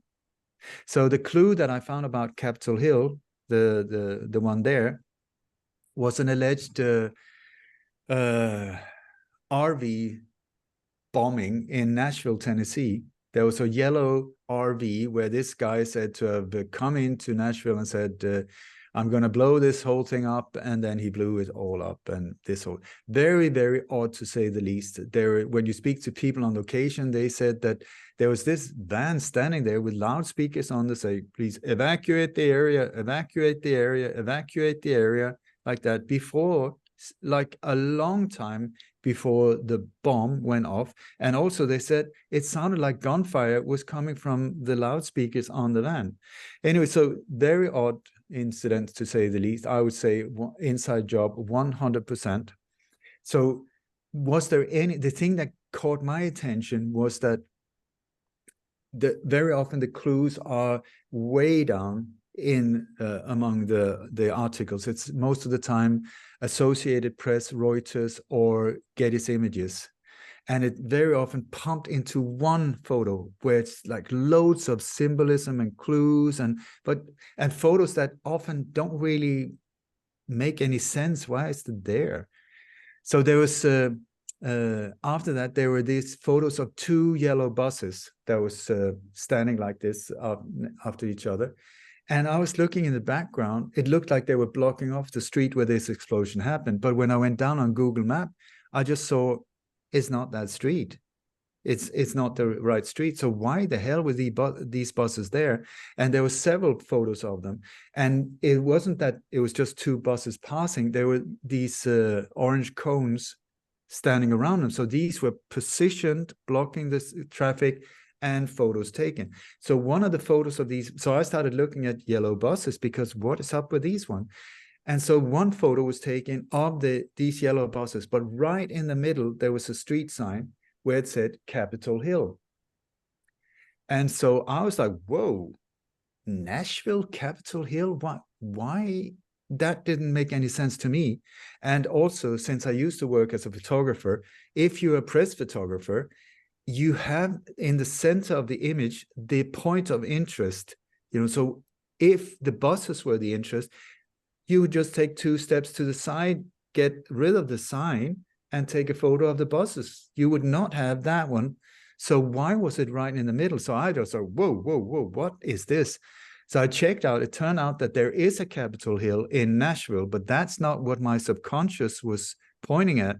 So this, then I was aware of that this whole thing in DC was coming up. So, and I was on Michael Jacob's show. We do a show every second week. And I just said, Michael, you're on your way. This is coming up. I just found this clue. I think this was in December that this Nashville thing happened. Very odd, so many weird things around that whole thing. And I just said, please, if I'm correct, there's this pointer straight to Capitol Hill.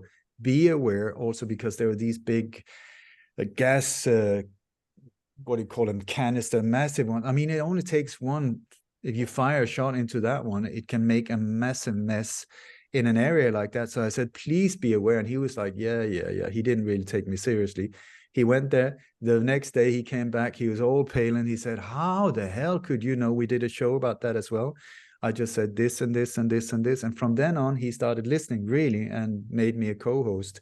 So that thing, if they were already warning about it, and so who was warning, who was putting the clues, and then we're being told this thing, the official story, doesn't matter if they're court cases and all of these things afterwards. I'm not talking about this incident alone, but many times, well, it must have been true because this guy is in court, they're doing all of these. No, it's staged.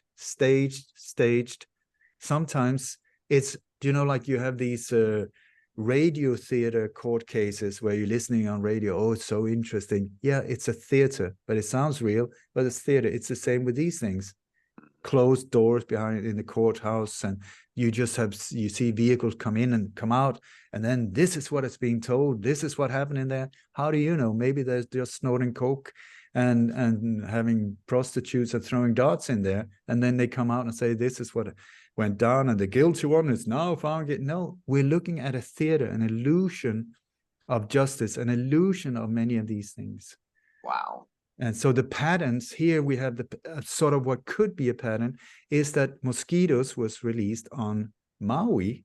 Now they're going to release mosquitoes here on a very similar island. Then you got hit with this horrible weapon of mass destruction. And here, Maui, it could be very well. No, sorry, Bali. Sorry, I'm saying Bali. I mean Bali. That do you see? And they California, fires, mosquitoes. Florida, mosquitoes, hurricanes, the hurricanes also. Then you got Operation Blue Roof. I just want to point it out for you in Hawaii as well, that from 2018 and onwards, FEMA have had what is called Operation Blue Roof, where the US military corps for free goes out. After these hurricanes, Michael and Ian, have come out and said, for free, we can put blue tarp on your roof for protection against hurricanes. Okay, tarp, hurricanes, it doesn't make any sense. But this tarp, I managed to track down, is resistant to water. That's good for hurricanes. But EMF and 5G, what? And so these blue, we saw here in Lahaina, that blue items have been spared. Blue roofs, blue cars. It's not only that blue cars, for instance, are not hit the same way, because these other things, anything that has been in contact with metal, has reached incredible temperatures where glass has melted, aluminum has melted, and so on. And then you have a blue car right next to it with rims, with glass, with everything intact, the brake light, the plastic, everything intact, right next to something that is completely gone from this earth life. So, and these blue roofs also, we have a lot of celebrities that just happens to have blue roofs on. So, and also the very same US Army Corps in January was doing laser mapping of the islands of Hawaii. There was even on local TV news saying, don't worry about green lights coming from the air. It's just like the US, they're here for your protection. Absolute baloney. They were here mapping, targeting, so that it could be with laser light, following the exact mapping of the smart cities, getting rid of loud voices, getting rid of local people that would be a problem, that wouldn't leave their properties or sell out. They were, guarantee you, they're among the victims, these ones that just fry them out. So I think that this Operation Blue Tarp in Florida, Blue Roof, in Florida and other places, they've gone in after these hurricanes that unfortunately also sometimes are man-made through HARP technology, chemtrailing. Very sorry to say, but weather has been weaponized. After that, they go in and they go and check out the real estate, the value of real estate, compared to also the mapping of the future smart cities. And so they go in for free.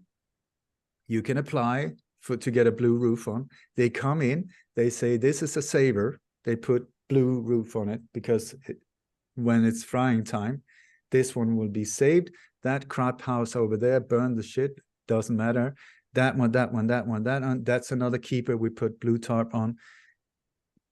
Can you see the strategy of how they work here? So this is one thing, to become aware of these operations and then start seeing also in the area where you are, if you're in Florida or other areas, and you start seeing these blue roofs, I guarantee you high-end real estate, that is the key one.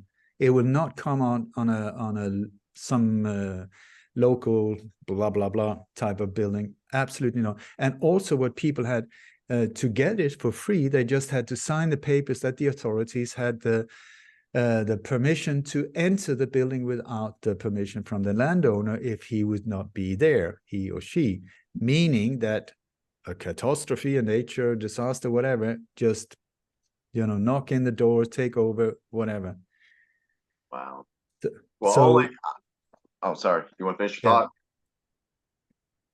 No, it's just that be aware of these patterns, start seeing, wait a second, because they're not very clever. The forces that are doing this, not creative at all. They keep doing the same over and over and over again. That's why I'm a so-called expert. It's just because for instance, if you've seen one Rocky movie, it doesn't take so much brain activity to know that Rocky is going to be okay in the end of the second. Rocky number 2 and number 3 and number 4 and number 5, same story, different enemy. Here, it's exactly the same. So when I've seen like Rocky 543, I don't really have to guess, is he going to make it or is he not? Is it going to be under? No, I know that he's going to be okay. Same here, same patterns, see the patterns, and Thank you. then let's help expose them. Because once you aim the light, that's once again my light on conspiracies, my website. Aim the light. You just need to aim the light of truth at them. Any type of criminals, it will neutralize them. They can only work in the shadows. They can only work in the dark. So when we turn on the light, boom, they're standing there with their pants down, and we say, we see you. Gotcha. Back off, stop messing with us. We don't mean you any harm, but if you don't stop fucking around with us, this is going to end bad for you. Stop it, and we might embrace you and take you in on the right side, but this is not on, and we need to transcend this madness. Absolutely. It's time to stop it. Can I just say one quick thing, just 1 minute? I just want to make a connection what Oli was saying with the Jehovah's Witnesses and New World Order, that what I believe is that they obviously want to depopulate and they want to murder all these people. So I believe that the people that they want to allow to live are people like Jehovah's Witnesses that are brainwashed, that are just going to do what they're told. And I think that's where the grooming of those people for the New World Order comes in. Yeah, I totally agree. It'll be their slaves. Yeah. Because they don't want people that are going to fight back. They want people that, just like Jehovah's Witnesses, are trained. Don't ask any questions, just do what you're told. And that's what I think those smaller groups are being groomed for. And unfortunately, that's what they want, with the work that they do with the mass media. That's what they want these people out here to believe. You still got people walking around in masks. You still got people believing in certain things when it's already been proven that it's all a lie, but these people still follow. These are the types of people that they want in their New World Order. Folks like us, whistleblowers, truthers, they don't like us. Nope. And so it is what But it it's is. like, We're going to keep you know, shining the light. I really just want to say respect- one thing to Oli. We actually, I'm Canadian, but I live in Mexico. And I actually just came across it today because you're into, well, same thing that happened in Maui about, I'd say 10, 12 hours north of us. We had a direct energy weapon hit. And it's same thing right along a prestigious beach. I only got one picture of it, a video of it, but it looks like they're trying to do the same thing down here now too. Can you please send links to me, videos, images? It's really, really important for me to gather as much as possible to... Sure, I'll send it. I just got it today because I look into it too, but I haven't had a chance. Apparently it happened 5 days ago, but in Mexico, we don't get the news a lot down here. So I just found it today. I just want to say, if, go ahead, I mean, apparently they are really pushing for depopulation. And so I think live as you teach, that's a good one. So if you want to depopulate the world, feel free, commit suicide. I'm sure you can find a window somewhere. That's one less per elite. I mean, I will not miss you. So instead of you playing God and trying to decide who of us, we haven't even elected you, are going to live and die, feel free. The one you can decide about is yourself. So dear Hell Gates and individuals like that, find a window and save us a problem. On another level, I would like to finish with a prayer, because we are in a matrix. Whatever we are living in, I'm still trying to figure it out. But on a street level, horror, horror, horror. On a spiritual level, a boot camp. On an even higher level, it might all be for good. That is an illusion of good and evil, and it's just here for us to experience and have choices and have the experience of fear, of love, of adventure, of horror, of betrayal, all of these things. So I have a prayer that I really, really love, and I would like to finish with that. It goes like this. Absolutely. May the entire universe be filled with peace and joy, love and light. May everyone, and especially the ones who hurt us, be filled with peace and joy, love and light. May the light of truth overcome all darkness. So victory to that light. Because the thing is, the worst assholes in our lives are also the biggest teachers. I tell you that. the ones that you really, really, really, that are really making it difficult for you, are our biggest teachers. And on a higher level, I call them black angels, like individuals, super psychos, like Fauci and the Rothschilds and so on. I mean, super psychos, many of them born psychopaths. You can't blame them. They haven't got empathy in the system, or sociopaths or reptilians, whatever they are. You can't really blame them. But it's thanks to them that we learn the way we learn. Had it not been for them, I mean, they have been trying for centuries to say, wakey, wakey, it's time to develop, it's time to evolve. And we've been saying, no, I want another slice of pizza. I'm too much into my own greed, not listening. So they said, okay, in the end, a little on the cheek, a little here. No, let's bring out the baseball bat. Smack, do you feel that one now? Please wake up. And so here we are, because of our own spell, I don't know what, we're like dosed off zombie state, not caring. And here we are, where life said, you have, please wake up. And so it's giving us the whole smack in the face now. And now, thanks to that, thanks to super psychos, we are waking up out of this spell in the millions, possibly in the billions. And it's just like with, is it Cinderella? No, it's Sleeping Beauty. What was it? She ate the apple of desires from the paradise, maybe, went for sleep for 100 years. What woke her up? It was the kiss of love. It wasn't a smack of hatred. It was the kiss of love. So these stories are, I think, are telling us that way out is love, the highest frequency. Even though we're being met with absolute horror, it doesn't matter. It's still the same solution. And now I gotta leave you, because I'm on in 30 seconds. Ole, thank you. Thank you so much. you for so being much. with us. Thank you. Thank you so much. Thank you. And please send me these things. And I bless you. I wish you all the well in Hawaii and other places. Thank you. You too. Okay, everyone. So that is our show for this evening. Wow. That was okay. Since he's left for now, let's give our final thoughts on this, because I need to wrap up too. So, Laurel, what was your final thoughts on this episode tonight? Oh, I think it was excellent. I wanted to show one thing that you guys, it'll be, I don't know if you want to put it on. My father was a good friend of Noor, brother Noor. And I don't know if you go back that far, but I remember my dad being a good friend of his. I tried printing it out. My printer wasn't working good, but it's on my computer. And I've got, it's like how they do, you know, like it went along with what Quinn was saying about the United Nations, how it's do as we say, not as we do. And this just threw me right off when I found it, because I know so much about Brother Noor and Franz from my dad, because he was friends with them.